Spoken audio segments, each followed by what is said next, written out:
This video is partnered by Mint Mobile. Hey guys, before we dive into the video, there's something special I want to share with you. Like many of you, I've been trying to cut back on expenses lately, but let's be real. It's tough when you got things to do and you don't want to give them up. But sometimes you have to make those sacrifices to pay your phone bill and satisfy the big tech companies. That was until I discovered Mint Mobile. Mint Mobile offers premium wireless services starting as low as $15 a month. With Mint Mobile, you can get high-speed data plus unlimited talk and text on the nation's largest 5G network. The best part? You get to keep your phone and even the phone number. Now, if you do want to purchase your own phone, they do have phones available on the website, which you can get through the link. The internet service is reliably fast. It's so seamless, I put it up there with any other network on the market. Now, some of you might think switching to a new service is a hassle. Let me reassure you, this is only going to take you 15 minutes to set up. You could literally do it right now from your phone, no need to leave your house or contact anybody. And if your device does not support eSIM, then Mint Mobile will personally ship you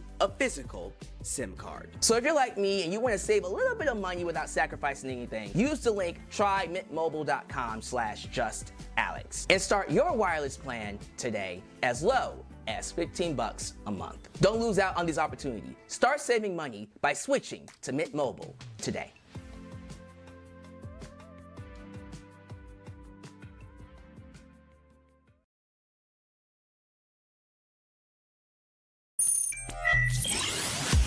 You have entered Alyx's world, a safe space for wrestling fans like you.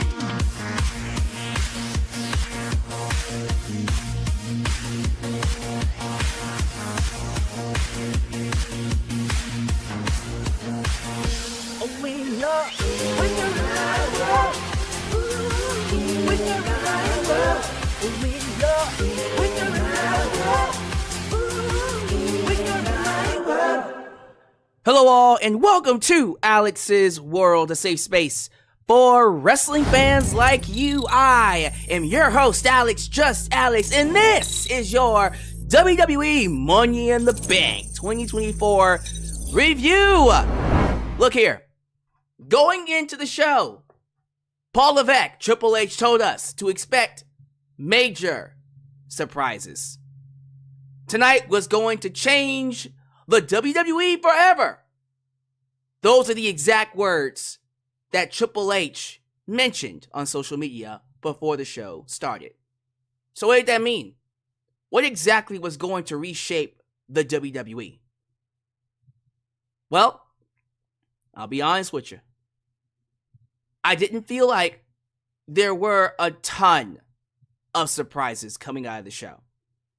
Were there a few things that made me go, oh, okay, didn't see that one coming. Sure. But in terms of like, oh my God, this has changed wrestling. I can't believe I just saw that. Surprises, not really. Things I saw coming happened. Certain directions I didn't think they were going to go in, they went in, but it wasn't like it threw me for a loop. That being said, there are 3 topics that we are going to talk about. And surprisingly enough, none of them had to do with the bloodline. I had a feeling there was something about the way they were ending the show. I said to myself, okay, 1 or 2 things are happening. Either Roman Reigns is coming back, or they're going to do something I never thought they would do. Now, that second one, I still think it's going to happen. It just didn't happen tonight. We'll talk about that when we get to John Cena. So, a couple of things before we run down what happened tonight. Everyone's already talking about it. During the Damian Priest Seth Rollins match, Damian got dropped with a Falcon Arrow. The referee counted 1, 2, 3. He was supposed to count 3, but he didn't. Damian Priest did not kick out. His shoulder was down. Seth Rollins technically did win the match. It was a very obvious botch. Apparently, whether it was a music cue that got missed or Damian was supposed to kick out but got knocked out, whatever it was, that botch it's going to be one of those things that people talk about for a long time. It was a major botch. And you can't ignore it. It happened. That was one of those situations where, okay, like, in this instance, just acknowledge it. The referee screwed up. He should have counted the 3, but he didn't. Why? I don't know. Come up with some kind of a storyline reason for why. Don't ignore it. Don't pretend it didn't happen, like the announcers tried to do. No. Seth Rollins beat Damian Priest. He had him beat. That's how it should be. It reminds me of what happened with Randy Orton and Gunther. Gunther didn't have Randy Orton's shoulders all the way down, but he still won. They acknowledged it, and hopefully we run that back. But don't pretend it didn't happen. No, Damian Priest was supposed to kick out, or the music was supposed to cue. Didn't happen. Seth Rollins pinned Damian Priest. That's the story. Go with it. If they try to ignore it or play it off like, that didn't happen, you are going to insult the audience's intelligence. Don't do that. Don't do that. So Seth needs to come out on Monday, and the first thing he needs to announce, not even announce, he needs to mention, is that he pinned Damian Priest and he should be the world champion. Period. And they need to do a rematch instantly on Monday. And same stipulation. If Seth doesn't beat Damian, then he doesn't get a title shot. But no, I don't feel right. It doesn't feel right to me after that moment that we're just going to move on from Seth and Damian. No. That don't work for me, brother. Not for me. We need to rectify that. Or at least find a way to weave that into a story for the future.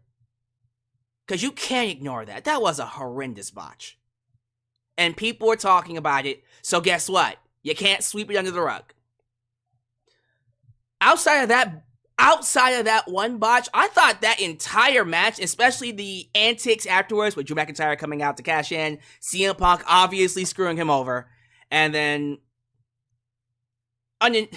unfortunately, inadvertently, also screwing over Seth Rollins, which sets up a triple threat match for SummerSlam, which is cool with me, not against that.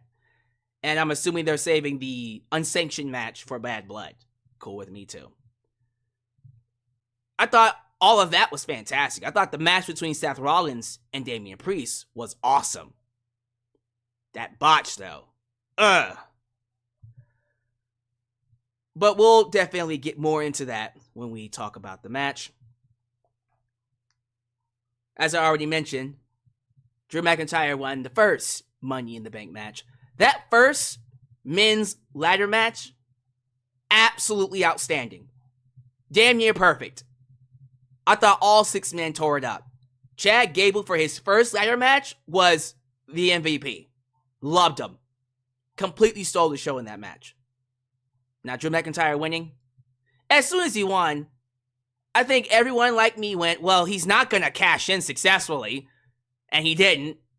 Which was one of those things where it's like, well, why do you do it then? Like, I still feel like at the end of the day, you could have gotten to that exact same point another way. But whatever, I guess it was meant to help protect Damian Priest and keep his championship reign going until he loses to Gunther at SummerSlam, which I understand too. I just feel like, what if you would have given that to Chad Gable, and as soon as Sami Zayn beat Braun Breaker clean, Chad comes out, cashes in, massive heat on Chad. That would have been even bigger and much better than you rehashing another CM Punk screw. A screw job. Which, again, you are incorporating Seth Rollins into it. But I guess, for me, based off of that ending anyways, I would have just given the belt to Seth Rollins. Might as well just give the belt to Seth Rollins and put Damian Priest out of the Judgment Day, which is what they're going to do anyways. It seems like they're going to kick him out probably around SummerSlam. But I don't know. I just prefer if they would have given it to a Chad Gable, which would have furthered his storyline. I don't know where we're going to go with Sammy or Chad after this, but we'll figure that out later, I guess. Because SummerSlam is quickly approaching. It's not like it's in a couple of months. No, SummerSlam, as of today, is literally 4 weeks away. It's 4 weeks away. It ain't far off at all. So they better get this, whatever it is, they better get their rear end and get this storyline with Chad Gable and whatever he's doing. He might be taking on the Wyatt Six, and Sammy might be going right back to Braun Breaker, although he just pinned Braun Breaker clean. So I don't know if that's the direction anyways. We'll figure that one out later. Yeah, and then the other big news, the one that everybody, and I mean everybody, is going to be talking about, is unfortunately not Tiffany Stratton becoming Mrs. Money in the Bank. It's not Solo Sikoa pinning Cody Rhodes.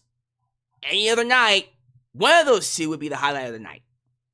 Or Chelsea Green falling through 2 tables. Massive spot. Looked great, by the way. What everyone is going to be talking about for the next, dare I say, 6 months until it begins, is John Cena announcing his retirement tour. I think I talked about this last year. Somewhere between October last year and November, I put up a short basically mentioning that John Cena is retiring soon. And I got a lot of pushback for it. A lot of people gave me hell. Oh, John Cena would never retire. Why would he do that? I told people, y'all, it's pretty obvious he's winding down. He's got nothing else to do. What about the IC title? I don't think he needs the IC title. That's not for him to win. I don't think there's much for him to do other than to have one of his big-time WrestleMania matches against whatever legend and call it a day.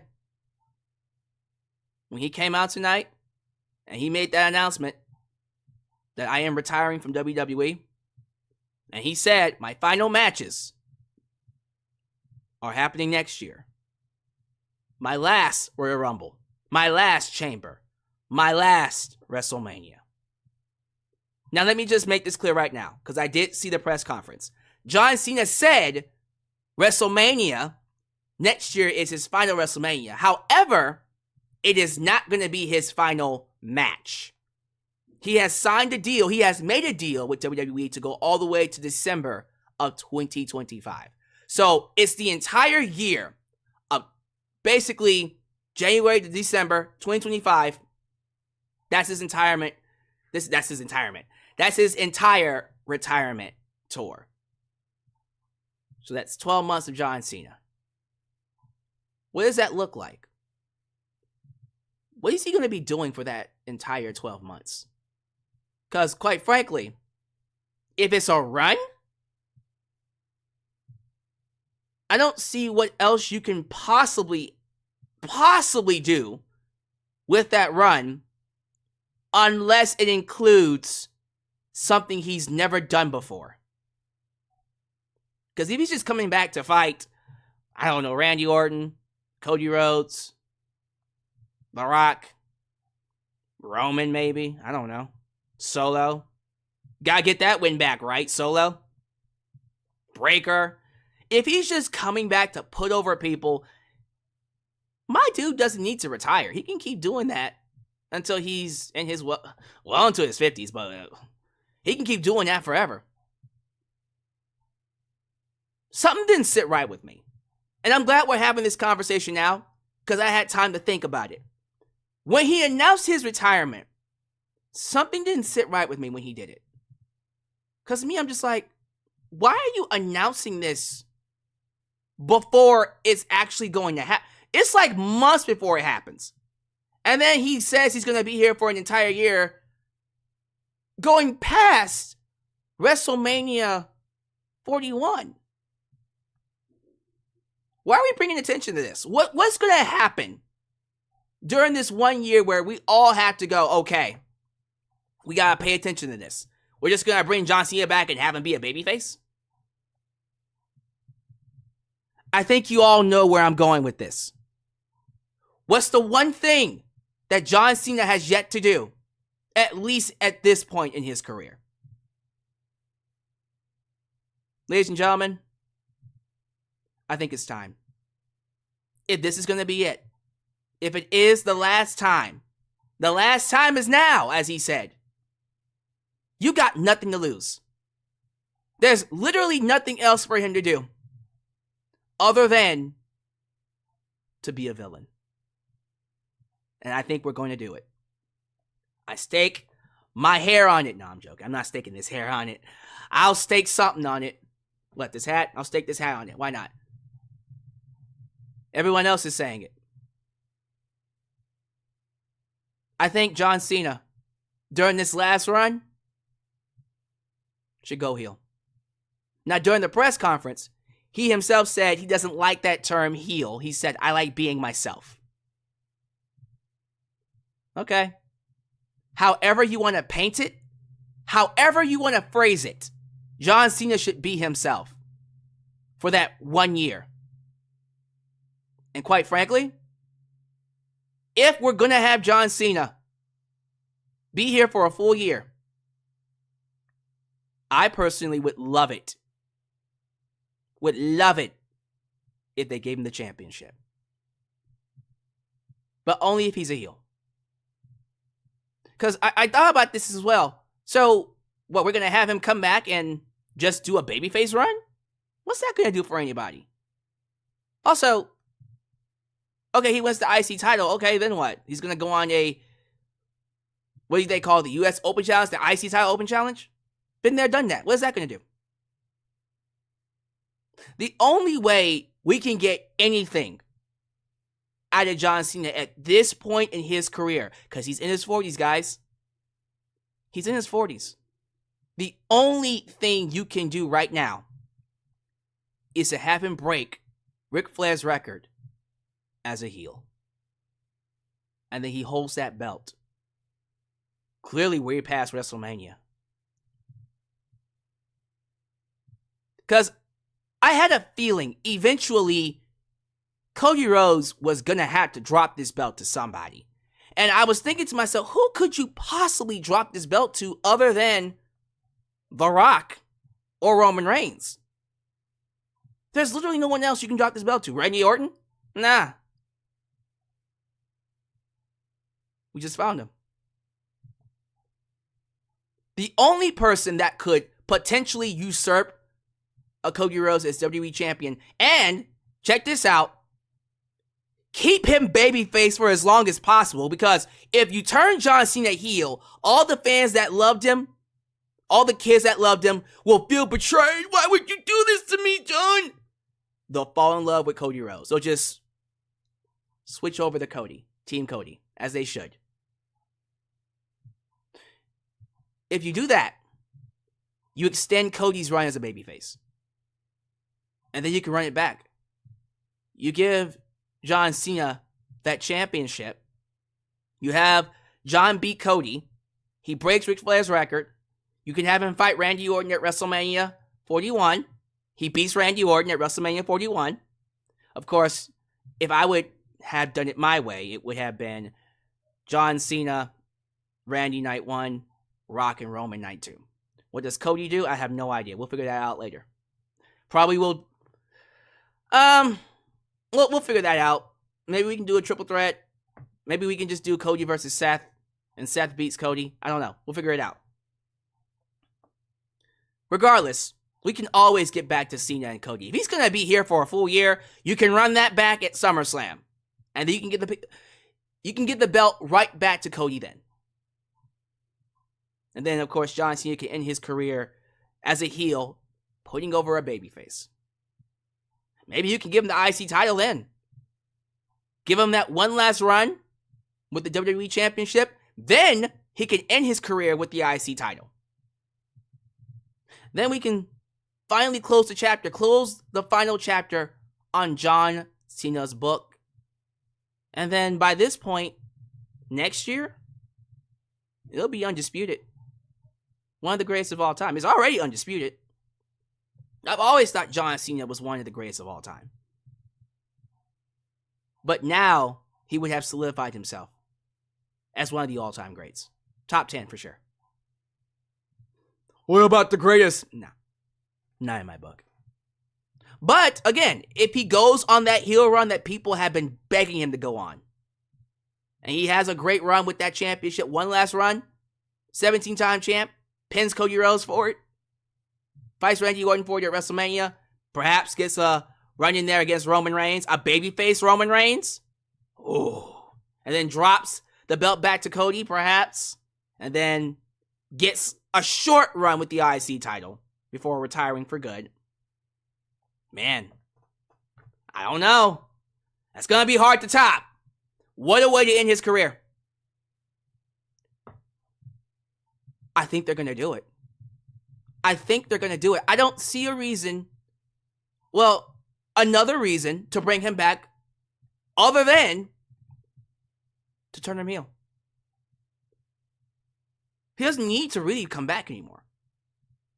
Something has to have been planned for him to go, okay, one last time. And this is a run. It's not a part-time. Nah, he said January to December 2025. It's a run. He's going to be on TV weekly for 52 weeks. Maybe he'll be off a couple of those weeks, but for the most part, he's here for 52 weeks when Raw moves to Netflix. I see no other reason for him to be back other than to turn heel. And I hope that's what they do. I could not have imagined it happening under Vince McMahon.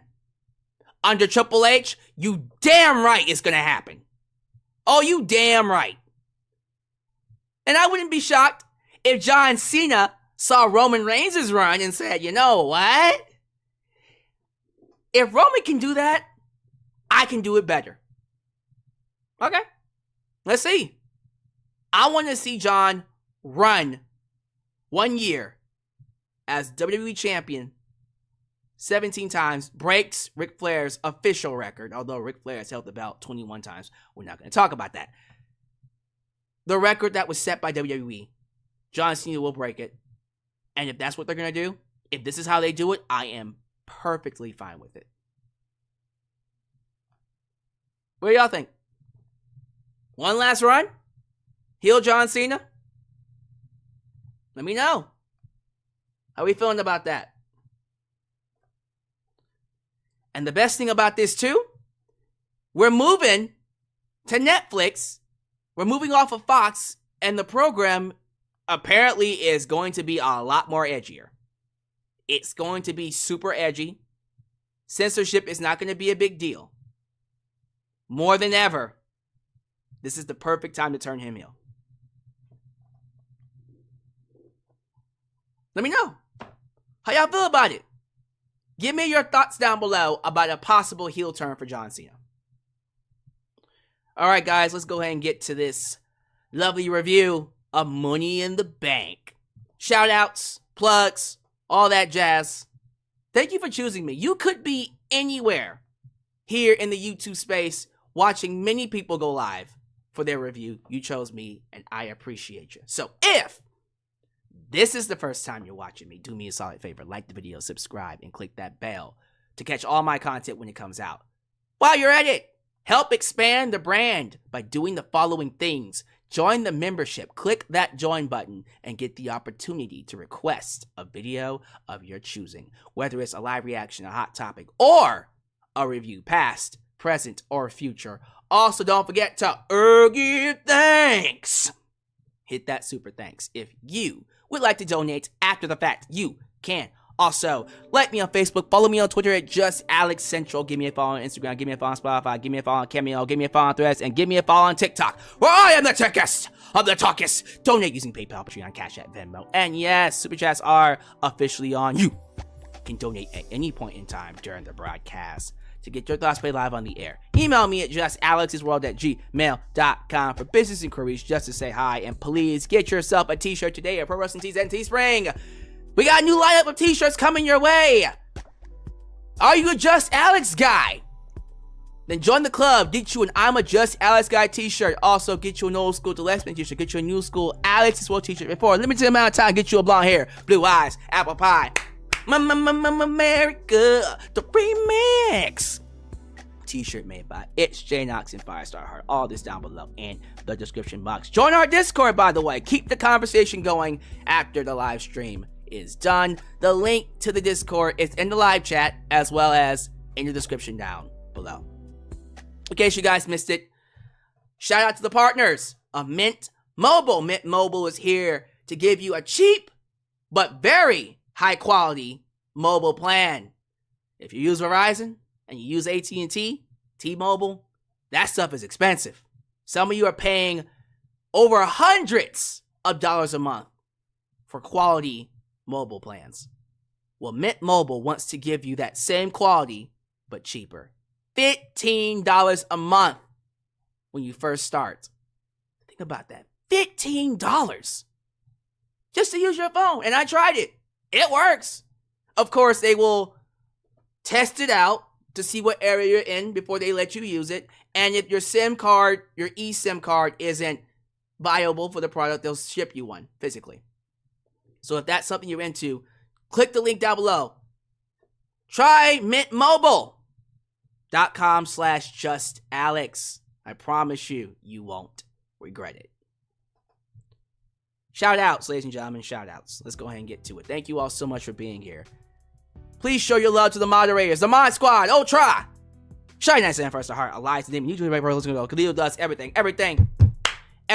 Highway dealing danger. And of course, Big MGM, because they help keep this a safe space for wrestling fans like you. Over 100 people live here. I appreciate y'all.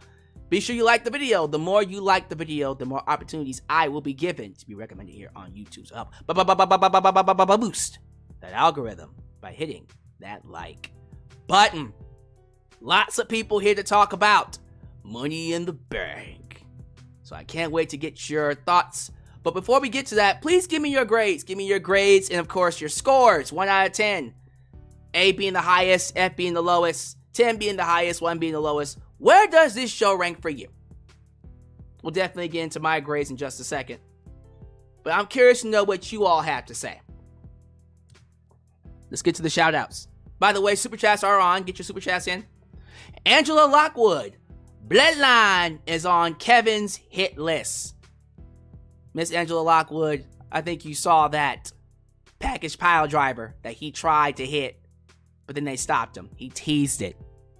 He's about to drop that stunner and bring in the package pile driver. Can't wait for it.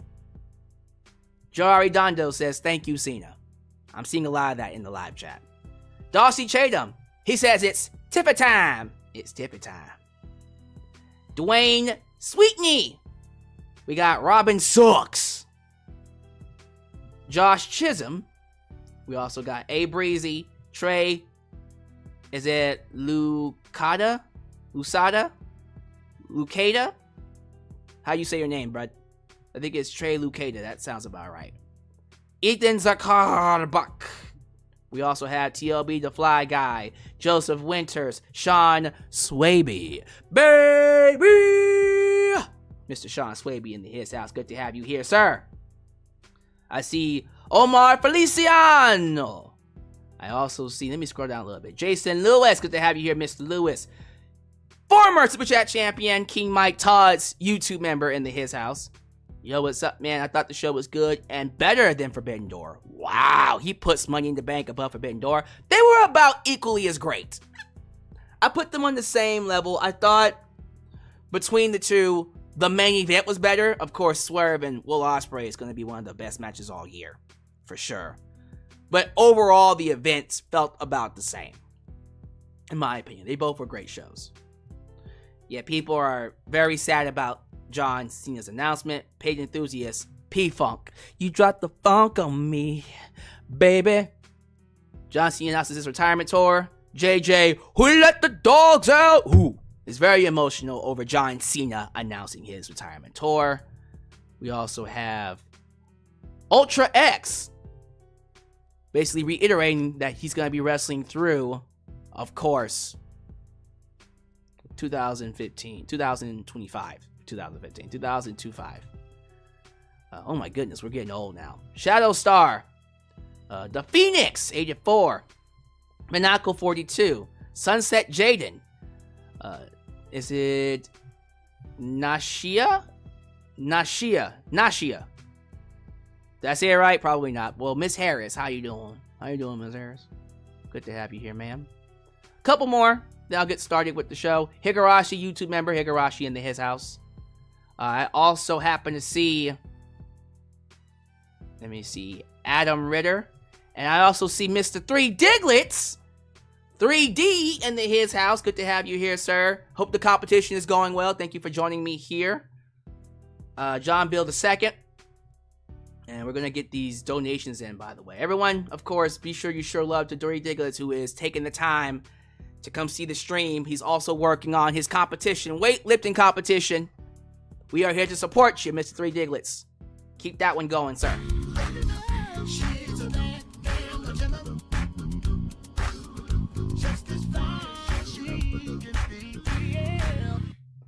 All the weight Jacob lost, Solo found. Oh! Why we gotta roast him like that, though? Jacob did look good, though. Jacob looked real good. But why you gotta roast Solo like that? What's wrong with being a big boy? Ain't nothing wrong with being a big boy if you can use it. Umaga was a big boy. Yokozuna was a big boy. Come on, man. Kevin Owens used to be a big boy. Got his weight in check real fast. But yeah, you wrong for that.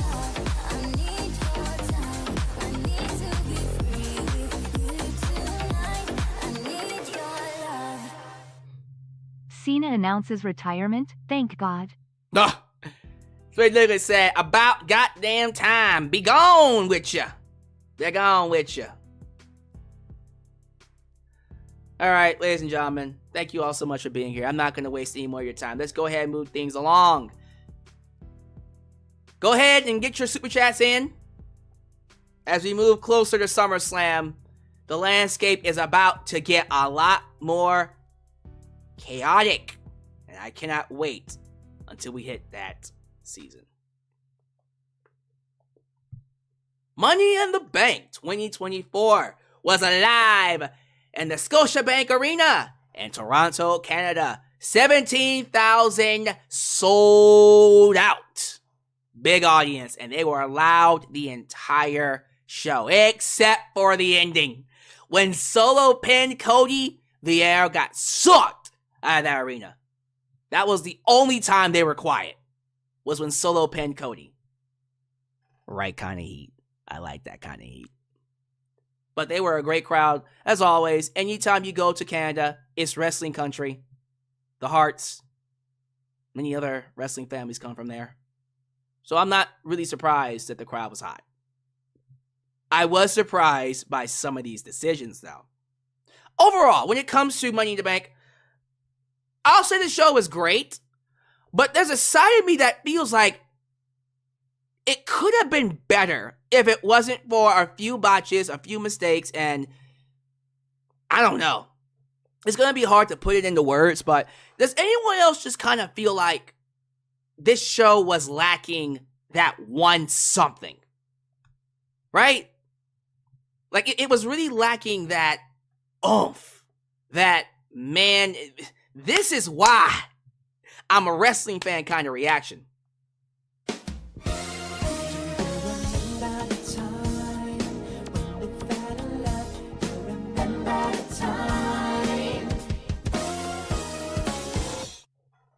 I wouldn't be against a Cena heel turn and him winning the title one more time as a heel, though. That's something I can get behind. I think that's something we can all get behind, and I think that's something that's going to happen, Mr. 3 Diglets. Thank you for the donations, 3 Diglets. I know you warming up to take that championship from Corp CA at SummerSlam, as always.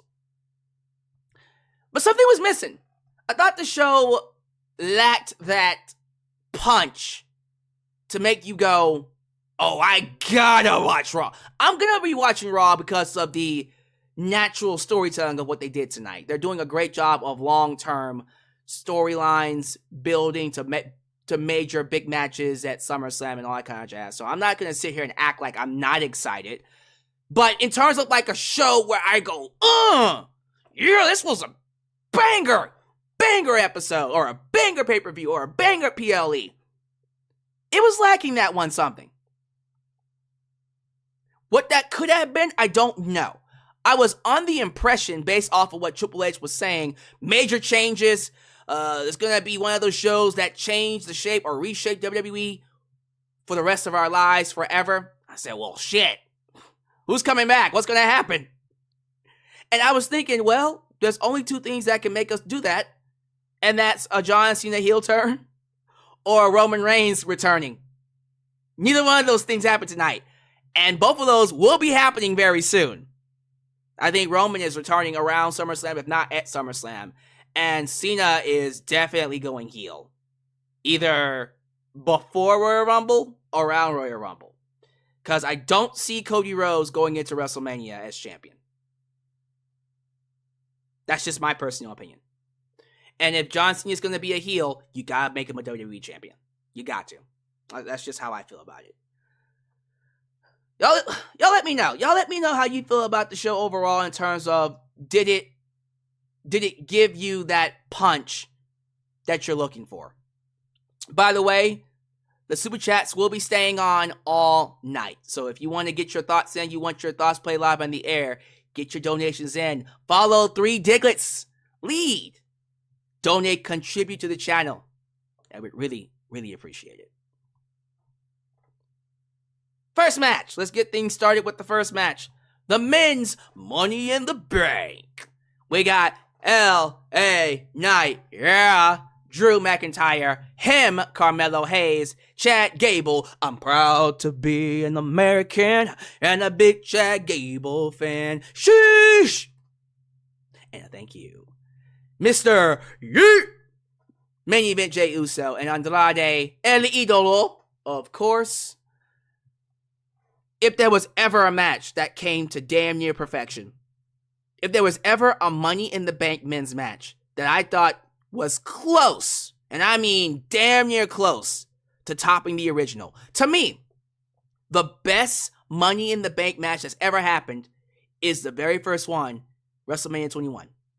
Nothing has come close to it. That is the first, in my opinion, the only classic Money in the Bank match they've had so far. This one came damn near close. This was outstanding. Every spot was clean. Chad Gable, to me, was the highlight of this match. Homeboy was suplexing bitches like he was, let's not say his name, Kurt Angle, Brock Lesnar. Tossing them to and fro, hitting them with that German suplex into ladders. He threw LA Knight over the top rope with a belly-to-belly. And then he even Germaned a ladder on top of Andrade. Man, that looked so goddamn clean. Chad looked great, and his selling was phenomenal as well. MVP of the entire match, in my personal opinion. Not to take away from anyone else, Jey Uso, of course, was one of the fan favorites to win. Jey Uso had a great entrance to open up the show. But ultimately, his highlight was yeet and yeah off. I said that right. Yeet, yeah off. Yeet, yeah, yeet. Yeah, that was basically the highlight of their run. But, man, the spots in this match. Andrade hit that sunset flip powerbomb on Melo. That was nuts. Oh, Jesus.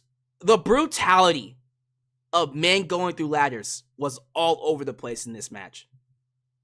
And again, I thought it was damn near perfect. Until the ending. The ending is where I just kind of went, really? That's who you give it to? Well, that's going to spoil what happens later. Drew McIntyre ends up winning the Money in the Bank briefcase. And I think I'm not the only one that did it, but a lot of you just went, because you're like, well, now you just made it obvious that Punk is here. Or AJ Lee. I was thinking AJ Lee would be here too, but maybe she'll show up later. AJ Lee and or CM Punk. But as soon as Drew won that briefcase, I said, well, let me guess. He comes out later and Punk screws him. Again. Is that what we're doing with the briefcase? Is that what we decide to do with the men's Money in the Bank briefcase? I understand that WWE does not like having 2 briefcases throughout the entire year. They always have one briefcase get cashed in early. It's always been that way. They never have more than one Money in the Bank holder. They're going with a female Money in the Bank this year. for the last few years has been a male Money in the Bank. I don't know. I don't know. I don't like it. I don't like that they wasted it here on Drew McIntyre to, yes, add heat to his feud with CM Punk, but it was heat that didn't really need to be added. They already had it at a fever's pitch.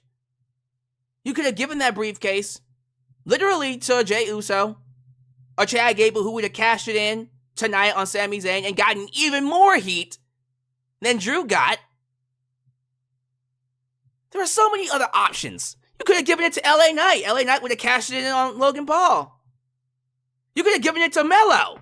Melo would have been awesome as Mr. Money in the Bank. I don't know. Whatever. It is what it is. The match was still outstanding. I just really, really wish they would have done something different than what they did. Because as soon as he won, I'm like, well, we know where that's heading. And it went in the exact same direction we all saw coming. Is that a bad thing? No. But you're left going, we could have done better. And that's what I'm coming out of Money in the Bank with. This feeling of, was it a good show? It was a great show, but I feel like it could have been so much better. We'll see where it goes. Well, we know where it's going. It's going into a match with CM Punk, Drew, and Seth Rollins for SummerSlam, but long term, let's see what happens. Sami Zayn versus Braun Breaker. Sami defended his IC title against the son of Rick Steiner. Look here. That entrance theme, the new entrance theme for Braun Breaker, I think I like it. I think Def Rebel actually created a theme that I don't hate. Honestly, Braun's theme songs have all been pretty good. All of them. But still, that new one they got, I like it. Now, getting into the match. I had a feeling that Sami was going to win this match. I wasn't surprised by the ending. Braun dominated him a good portion of the match. It felt like 75% Braun, 25% Sami, as it should be. Because, look, Sami Zayn, I know that they love booking him as the underdog on purpose. But for me, I don't see him being someone that dominates the entire match. He has to play the underdog. Because that's where he thrives. You know, that's what Sami is known for. That's his sweet spot. That underdog position where there's no way Sami's going to win this match. And then he ends up winning anyways. So, I get why they had him win. And I understand why Sami is winning because internationally he is a massive hit. Sami Zayn is one of their most popular international babyfaces. And by the way, his comedy show wasn't bad. He's actually pretty funny. Him and Mick Foley got that comedy shake down pretty well. And the more I look at Sami Zayn, the more I'm reminded of Mick Foley. Because I'm like, bro, the beard, the personality, what next? You're going to write a book? New York bestseller, New York Times bestseller. Why not? So I understand why Sami Zayn won this match. And quite frankly, does the loss really hurt Braun Breaker? No, it doesn't. He can always just come back and win it again. I understand that. That being said, I gotta be honest with you. When Sami beat Braun clean, there was a side of me that was like, what? What? Huh? Like a dun dun dun dun dun dun dun dun ba ba ba. Home Improvement. That shocked me. I honestly thought there was gonna be a Ken Shamrock kind of finish where Braun loses his shit, he gets angry, and Sami just takes advantage of it. No, Sami just beats Braun clean as a whistle. He just beats him. Okay. Very surprised by that. I shouldn't be, but I am. Again, I did not think Braun was going to beat Sami. I wouldn't even have him beat Sami here if that's the case. If the case is to get that belt on Breaker, I don't think that's the case either. But if that was the deal, why do it at Money in the Bank? Screw that. Do it at SummerSlam. Right? It is what it is. I'm not too upset about it. I just had to go. Is that how you're going to beat Braun? Okay. We're keeping Sami Zayn strong. They want to make him a legit IC champion and give him a run where people can see him as a main event player. I see what they're doing. Long term, we have to get Cody. Well, yes, we have to set Cody up to fight more opponents. But we also have to get Seth and Gunther more potential opponents to compete for that world title. We're already setting up CM Punk. Drew's has always been set up. Seth has always been set up. I feel like with this IC title reign, when Sammy, and I do mean when, he loses that belt, we can just shoot him right up to that world title scene. I think this is what they're doing. They're doing a very strong, lengthy run with the IC title to set Sammy up to be a main event player. Why not? But yeah, that shocked me. What happens at SummerSlam? I don't know. You could run this back. But I think the plan is to get back to Sammy and Gable. We'll have to see with that because the Wyatt Six is still a thing and they might want Gable to feud with the Wyatt Six. But even if they do, they can still fit Gable into this IC title match somehow, some way. We'll figure it out. World Heavyweight Championship match. Damian Priest against Daniel Rollins. Seth freaking Rollins. As soon as Drew won the briefcase, I just began counting down until when he came back. And so for me, that was what my focus was on during this match. The match itself was great. The in-ring action between Seth and Damian, I thought they worked very well with each other. You could tell they're used to working with each other because they are friends going all the way back to Ring of Honor. When I think it was Punishment Martinez, right? Tyler Black and Punishment Martinez, when they were working that Ring of Honor style with each other. And they basically know each other through and through. I'm pretty sure they didn't even have to run their spots by each other. They just felt it. So, I shouldn't be surprised that they had good chemistry. Great chemistry. But again, doesn't really matter how great your chemistry is if you screw up a spot as bad as they did.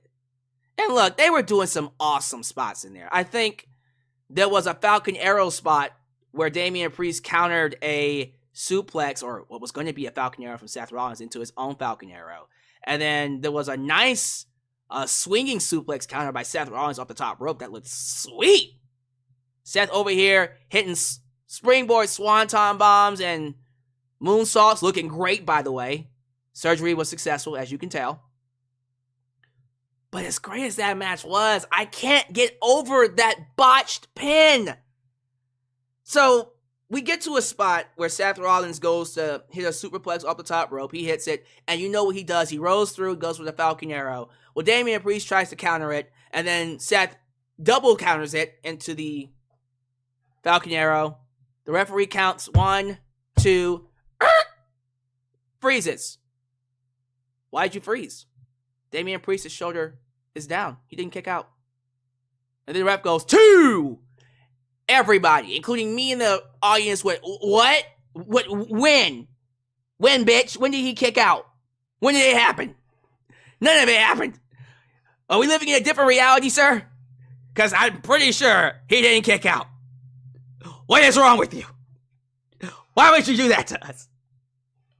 You know what I mean? It's like, what the fuck? Anyways, so about 10 seconds after that horrifically botched pinfall that they cannot ignore. Don't pretend it didn't happen.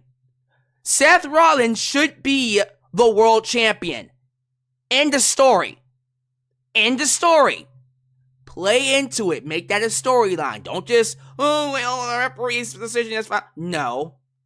No. Absolutely not. That's not what we gonna do here, sir. You're going to do what you're supposed to do. Right into the storyline. Anyways, Here comes Drew McIntyre. His music hits. I'm assuming that his music was supposed to hit, and that's why Damian didn't kick out. I don't give a fuck. He should have kicked out. He didn't. That's on him. But yeah, here comes Drew McIntyre. He cashes in, and as soon as the bell rung, I'm like, where's Punk? Where's Punk? Within 5 seconds, there's CM Punk. Boom! Knocks his ass out, carries Drew McIntyre to the outside, beats his ass with a steel chair, gets the title belt, hits Drew with it, allowing Damian Priest to pick up the scraps and pin him 1, 2, 3. Damian Priest is the champ. CM Punk once again screws Drew McIntyre. What is this, the third time? The third time he screwed Drew this year. WrestleMania, of course, Clash of the Castle, and then now at Money in the Bank. Like, what the fuck? How many times are you gonna screw him over? Jesus Christ. Screw him this much, you might as well make him your wife. Pause. So as you know, Drew is pissed. But you know who's also pissed? Seth Rollins. Seth Rollins walks around the ramp and goes, Punk, you son of a bitch, you screwed me over too! You screwed me, you fucked me over! I can't challenge for the world title now! As long as he's champ, because of you, you son of a bitch! You son of a bitch! So now, Seth is mad at Punk, and so is Drew. Triple threat at WrestleMania. Feels like a WrestleMania match. Triple threat at SummerSlam, while Damian Priest goes on to fight Gunther. Nah. I did see Drew McIntyre go off at the post-show press conference. That was amazing. He just showed up cussing up a storm, pushed Adam Pearce. That was great. I love that shit. Love that reality TV feel to it. I will say this. Let me just say this too. I didn't mention a backstage segment where Damian Priest told Judgment Day to not interfere. And while Damian Priest was saying that, and then they agreed not to do it, the camera closes in on Finn Balor, who's giving a look of, watch your back, bitch. Finn was looking at him like, okay, yeah, we'll do that. Better watch your back, boss. They teased it like he was going to screw him over tonight. He's not going to screw him over tonight. He's going to screw him over at SummerSlam. Gunther's winning that title at SummerSlam. And Finn Balor will stick the knife in his back. Just like Damian Priest didn't help Finn beat Seth last year, Finn is not going to help Damian beat Gunther this year. That's the story. That is the story, ladies and gentlemen. So there you go. So at this point in time, we had Jackie Redmond, is that her name? Jackie Redmond come out and say, we have a surprise for everybody. And then they put up that fake-ass meter to determine how loud it is. Decibels. Basically, the audience is this loud meter on the side. And I said, okay, is this John Cena? And here comes John Cena. Runs his ass out. Lord have mercy. And the first thing we see is a towel that says, the last time is now. And I went, what does that mean? Gets inside the ring, gets on the microphone, crowd's chanting, Cena, Cena, Cena. And John Cena announces, I am retiring from the WWE. And I went, what? This is how we do it? This is how we retire John Cena. This is it. He just comes out, I'm retiring. Why in Toronto of all places? That's so random. You know? Okay. I'm retiring. And then he announces that next year, the Royal Rumble will be his last. Chamber will be his last. WrestleMania will be his last. And then he thanks the fans for allowing him into this crazy world of theirs and loving him.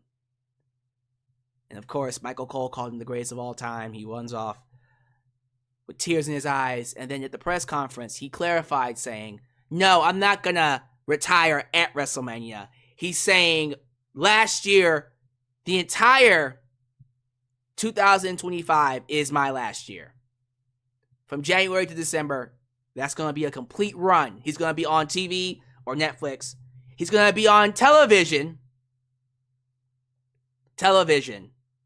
for the foreseeable future, at least for the year. What's he going to do? I have no idea. But in my opinion, it should be a heel turn. If you're going to bring him back for a full year, we're talking about an entire year. A full year. Turn him heel. Nah, you cannot bring this man back and just have him do a babyface run. It's not going to work with me. That don't work for me, brother. We're talking about 30 to 40 events. Wow, that's crazy. If that's the case, man, you gotta turn him heel. You got to. There's nothing else to do with him other than the heel turn. I'm calling it now. You're gonna have people push back against that. It's time. It's gotta happen. It's gotta happen.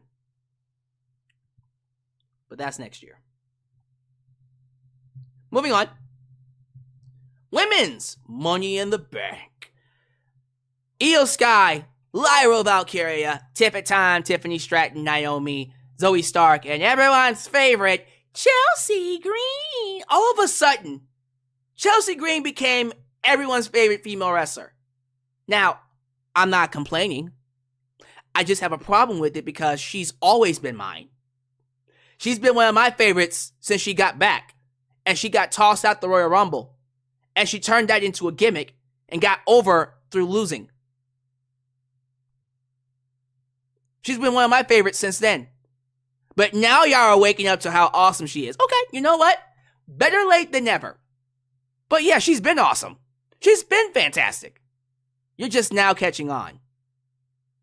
So yes, I was behind Chelsea Green and the love she got from Canada.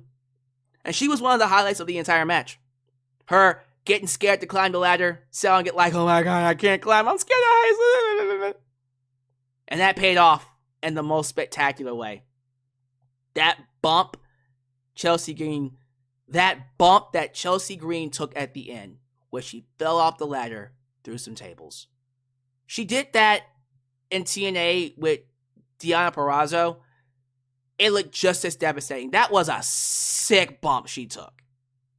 Now, luckily, this one was a lot safer because she's very small and those tables were very big. But she still took the bump. And you couldn't pay me. You could not pay me enough money to fall off a ladder through some tables. She took that like a champ. Props to Chelsea Green. As for the rest of the match, not gonna lie to you, the first half was messy as fuck. It was messy. They were botching a lot. Too much. Lyra botched a DDT, a tornado DDT.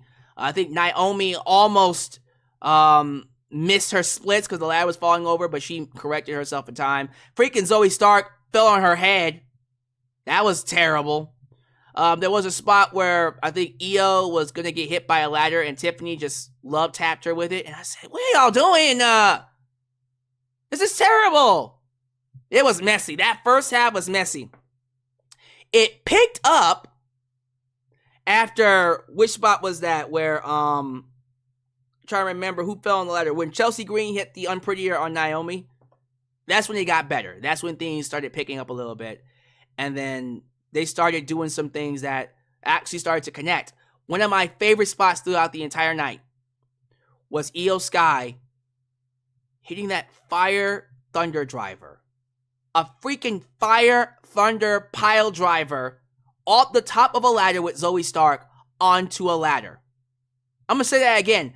She hit a Fire Thunder pile driver off the top of a ladder onto another ladder. And that shit looked amazing. And then, of course, Chelsea Green falls through some tables. And the winner, your Mrs. Money in the Bank, Tiffy time. Tiffy in the bank. Tiffany Stratton, my prediction. Love it. Tiffany Stratton will be a future women's champion. Everyone pot forward, as you should, because everyone loves Tiffy Stratton. Now, as soon as this match ended, we saw Tiffany Stratton go backstage to meet Tiffy's next opponent, which is Trish Stratus. Trish Stratus is hosting the show, by the way. Trish Stratus was live to host the show. That interaction basically signaled that at SummerSlam, we're going to get Tiffany Stratton and Trish Stratus. Sounds good to me. So we're looking at 3 big matches we're looking at Tiffany Stratton versus Trish Stratus. Nia Jax versus Bayley. And hopefully, Rhea Ripley versus Liv Morgan. Huge. You don't get any bigger than those matches. Those are some major matches. And of course, we're going to probably have, I guess, Bianca Belair and Jade Cargill versus the Hex Girls for those women's tag team titles or whatever. But yeah, I was very pleased. Thoroughly pleased with Tiffany Stratton winning that briefcase. And yeah, I can call it right now. She'll probably cash that in around WrestleMania. And yes, I don't mind her being women's champion. I think she would be a great women's champion. Why not? Who would be against that? I'm not. Her microphone skills need work. Her character needs work. But I think a feud with Trish Stratus could be exactly what she needs to at least iron that out. So we'll see where that goes. They're called the Unholy Union. Alba Fire and Isla Dawn. Okay, well, whatever. Them girls, they gonna lose. Main event was the Bloodline. Jacob Fatu, Solo Sikoa, and Tama Tonga, with Tonga Loa ringside, taking on Kevin Owens, Randy Orton, and Cody Rhodes. Highlights of the night. Jacob Fatu was a beast, as you would expect. He took a Hangman DDT and no-sold that bitch. He no-sold it like a champ, and I loved it.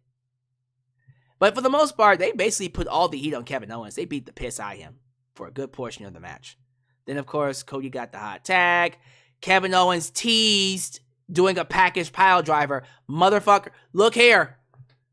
You better have him hit it eventually. Don't have him tease it and not hit it. When he hits it, it better be in front of a big crowd, too. Don't be teasing it and not hit it. If he's going to be teasing it, he better eventually hit it, and it better be a big moment. So we're going to give Kevin the package pile driver back. Oh, thank God. Thank God. No offense to the stunner. No offense to any other finisher, the pop-up powerbomb, whatever he was using. There is no bigger finisher than the package pile driver. That is his finisher. The package pile driver is his best finisher. At the end of the match, though, the referee gets knocked out. I'm sitting here going, okay, well, who's coming out? Is Cena coming out? Is Roman coming out? Nobody comes out. Jacob Fatu and Solo basically corner Cody, beat his ass, and Solo ends up pinning Cody. 1, 2, 3. And that's it. Solo just beats Cody. Now, that would be a big deal. That would have been a bigger deal, of course, if it was on a different night.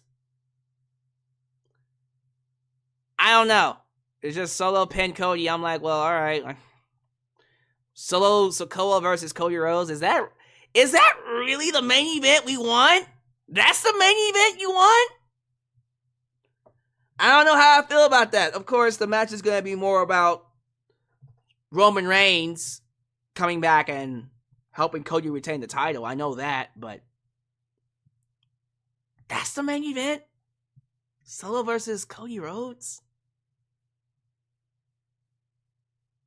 All right. Sure. Man.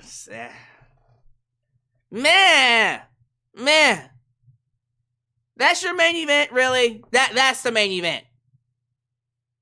Cody versus Solo. I'd rather we do that on SmackDown and get a different main event. But alright, well, that's the main event of SummerSlam. Cody Rhodes versus Solo Sikoa.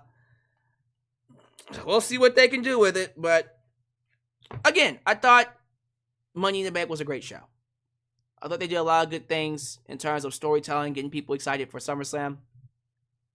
I'm perfectly fine with Tiffany Stratton being Mrs. Money in the Bank. I don't like that they gave the men's to Drew, because we all knew what was going to happen the moment it happened. I'm happy they did it to add more heat to Punk and him, but we didn't need to. But I guess it was to get Seth into the fold. Yeah, Sammy beat Braun clean. We'll see what they do with him going forward. John Cena's retiring. Hopefully he turns heel. And all that jazz. Give me your thoughts down below. How y'all feel about tonight's show? Let me know. Give me your grades. Give me your scores. I look forward to hearing what you have to say. All right, thank you all so much for being here. Again, you could have chosen anybody for your live stream. You chose me, and I appreciate that. Get your donations in. Also, show love to 3 Diglets. 3 Diglets over here is trying out for his competition. He says he's 10 weeks in. He's 10 weeks in. But we're here for you, buddy. We appreciate your love and kindness. Let me see here. What are your grades? Let me see what grades you guys got. Angela Lockwood gave it an 8.5 out of 10. Joe Shipley gave it an 8 out of 10. I think, let me see here. I'm just trying to go through the grades here. Josh Chisholm gave it a 7 out of 10. Jason Lewis gave it a 6 out of 10. Monaco42 gave it an 8 out of 10. TLB the Fly Guy gave it an 8 out of 10. The Phoenix gave it an 8 out of 10. JJ Bulldog gave it an 8 out of 10. A Breezy gave it a 6.5 out of 10. Wow. I guess he wasn't a big fan of that show. Let me see here. King Mike Todd's former Super Chat champion. Of course, Will vs. Swerve was great, but for me, Forbidden Door was a 3-match card. Alright, fair enough. Joe Arredondo gave it a 10 out of 10. Wow. Show of the year for you, sir? Troy Daddy Clips gave it a 3 out of 10. He did not like the show. Complete opposite. Wow. Joker from Persona 5 gave it a B. Travis Cunningham gave it an 8 out of 10. So, B. Right? Around a B, 8 out of 10.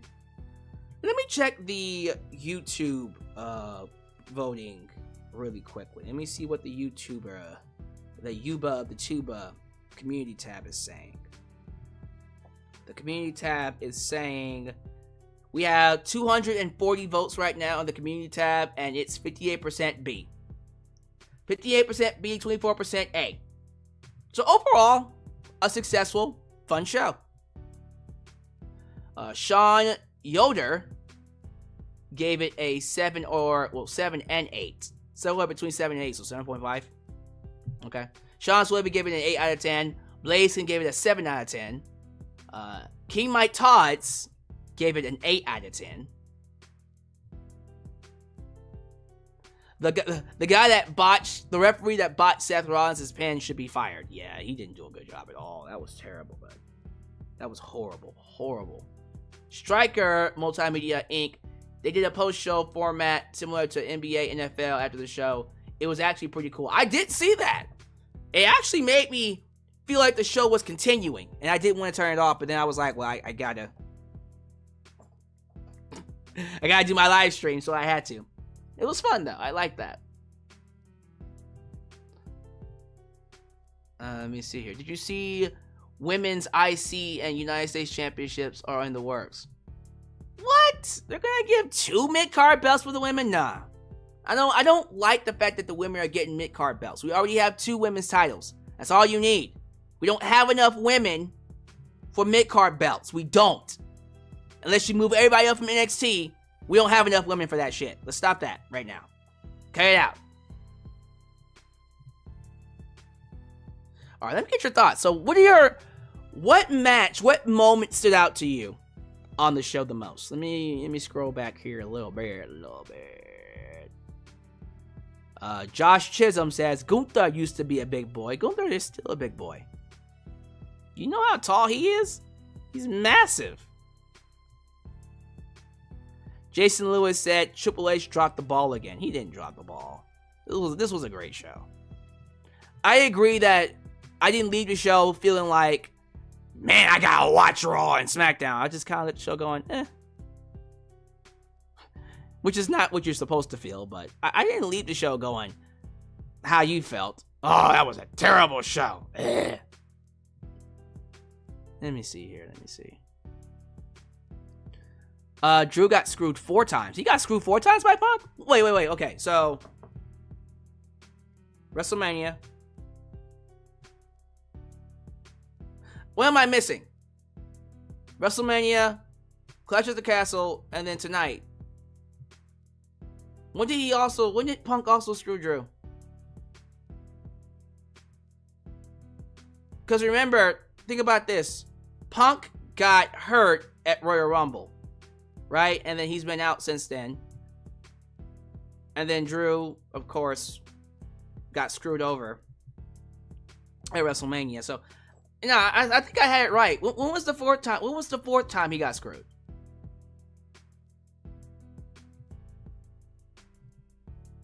Punk screwed Drew in the first contendership fatal 4-way match on the Raw after WrestleMania. Oh yeah! I completely forgot about that. You're right. The contendership match on the Raw after WrestleMania. I completely forgot about that. Thank you for that. I forgot. You're right. It is 4 times. You're right. Yeah, sometimes when you do the same stuff over and over again like this, it starts to bleed into each other. So, Jacob Fatu no-selling Orton's DDT was the best. Oh, that was so goddamn cool to have Jacob Fatu get that Superman moment. That's how you know that they're all in on him. Kevin Owens teasing the package pile driver. Look here. When he hits it, it's going to be huge. It's going to be massive. Did 3 Diglets dip? Man. I guess 3 Diglets dipped out. Is Franklin Torres here? I think I saw Franklin Torres as well. Where you at, Franklin? Frankie T, where you at? Dirty Rat Dancing. I'm gonna be honest, I give this show a B-. That botch in the Seth Rollins versus Damian Priest match harmed the show a little bit for me. Yeah, I can't get over that botch. I can't get over it.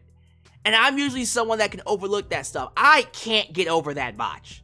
Even I'm like, bruh, that was horrible. So I completely agree. I wouldn't let it affect my grade that much, though.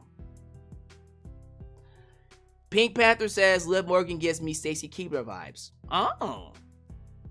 That's a compliment. That's a big compliment, sir. If Tiffy doesn't cash in on Liv Morgan, she's too hot right now. Oh, I hope Tiffy doesn't cash in on Liv Morgan. Okay. Well, Tiffy is going to cash in on Bayley, probably. Bayley or Nia Jax. Do I see them turning Damian Priest's face? Well, naturally so. That feels like the direction they want to go in after the Judgment Day screws him over. And then we do Damian Priest versus Demon Finn Balor. There is a report that Motor City Machine Guns and the WWE had recent talks. However, it's from a news source, and I've never seen it from Fightful, PW Insider. If it doesn't come from Fightful, PW Insider, or WrestleVotes, don't believe it. I think Fightful reported sometime last month that MCMG wants to go to AEW, which would make all the sense in the world. I get what they were trying to do. Have the referee count to 2 and insert, Drew's music. But in that case, he should have kicked out. Here's why I think. He should have kicked out anyways, because it was usually the Falcon Arrow spot. Why not have him hit the move, kick out, then play the music?